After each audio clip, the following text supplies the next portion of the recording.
নমস্কার, আজ বানাবো চিকেন বান। বানটা বানানোর জন্য একটা ডিম নিয়ে নিলাম, তাতে দিয়ে দিলাম 1 কাপ দুধ, হাফ কাপের থেকে একটু বেশি রিফাইন অয়েল, 4 চামচের মতো চিনি দিলাম, একটুখানি বাটার দিলাম আর দিয়ে দিলাম অল্প একটুখানি গুঁড়ো দুধ দিয়ে ভালো করে মিক্স করে নিতে হবে। এখানে আমি 10 গ্রামের মতো ইস্ট নিয়েছি, সেটা দিয়ে দেবো। দুধ যে কাপে করে দিয়েছি সেই কাপেরই মাপে 2 কাপ ময়দা আমি দিয়ে দেবো। এইবার ভালো করে মেখে নেব। মাখতে মাখতে আমার একটুখানি ময়দার দরকার হয়েছিল, সেই কাপেরই হাফ কাপের থেকে একটু বেশি ময়দা আমি দিয়ে ভালো করে একটা ডো বানিয়ে নেব, দিয়ে খানিকক্ষণ রেস্ট হতে দেবো। এবার আমি কিছু বোনলেস চিকেন নিয়ে নিয়েছি পুরটা বানাবো বলে, যেহেতু এটা চিকেন বান। ছোটো ছোটো পিস করে বোনলেস চিকেনগুলোকে প্রথমে কেটে নিয়েছি। একটা মিডিয়াম সাইজের পেঁয়াজকে ফাইনালি চপ করে নেব। এখানে আমার একটা পেঁয়াজ লেগেছে, আপনারা যদি পরিমাণে বেশি করেন সেক্ষেত্রে পেঁয়াজটাও বাড়িয়ে দেবেন।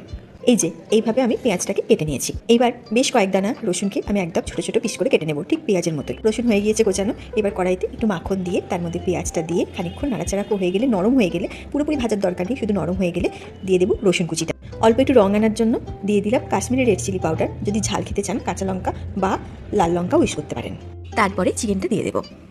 এই সমস্ত চিকেন বানগুলো কিন্তু খুব একটা স্পাইসি হয় না। আর দিয়ে দিয়েছি আমি এখানে গোলমরিচ, স্বাদ মতো নুন দিয়ে খানিকক্ষণ নাড়াচাড়া করার পরই জাস্ট ছোটো ছোটো পিসেস তো চিকেনগুলো একদম সিদ্ধ হয়ে যাবে, খুব একটা ভাজার দরকার নেই। একটু জুসিনেসটা তাহলে থাকবে চিকেনে, নামিয়ে রেখে দেবো। দেখুন ডোটা আমাদের কতটা ফুলে গিয়েছে একদম। ডোটা আমি প্রায় রেস্ট করতে দিয়েছি 1.5 ঘন্টা মতো। যদি হাতে টাইম থাকে অবশ্যই 3 থেকে 4 ঘন্টা রেস্ট করতে দেবেন। এইবার ওই ময়দার ডোটা থেকে বেশ খানিকটা করে নিয়ে এই রকম বেশ বড় সাইজের বলস বানিয়ে নেব।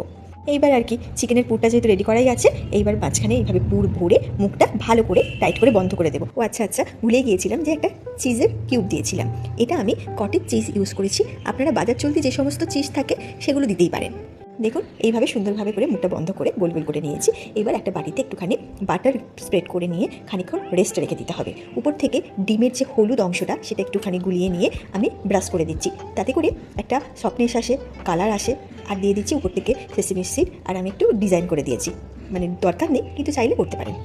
আমি কিন্তু গ্যাস ওভেনেই বানাবো। এটা কিন্তু আমার মাইক্রো ওভেন প্রুফ বোল। আপনারা যদি গ্যাস ওভেনে করেন সেক্ষেত্রে বলবো মাইক্রো ওভেন প্রুফ বোল নিতে। গ্যাস ওভেনে করার সময় যে কোনো একটা বড় পাত্রকে আগে থেকে গরম করে নিতে হবে। প্রথমে আমি একটা তাওয়া রেখেছি, তার উপরে বড় পাত্রটা রেখে তার মধ্যে বেশ খানিকটা লবণ দিয়ে তার উপরে বাটিটা বসাতে হবে। তারপর চাপা দিয়ে 45 মিনিটস মতো আমার টাইম লেগেছে সুন্দরভাবে বেক হতে। 20 মিনিটের মধ্যেই গোটা ঘর একদম সুন্দর একটা মিষ্টি গন্ধে কিন্তু ভরে যাবে। বিশ্বাস করুন একদম দোকানের মতোই খেতে হয়েছিল। কেমন লাগলো রেসিপিটা অবশ্যই জানাবেন। থ্যাংক ইউ, ভালো থাকবেন সবাই, ধন্যবাদ।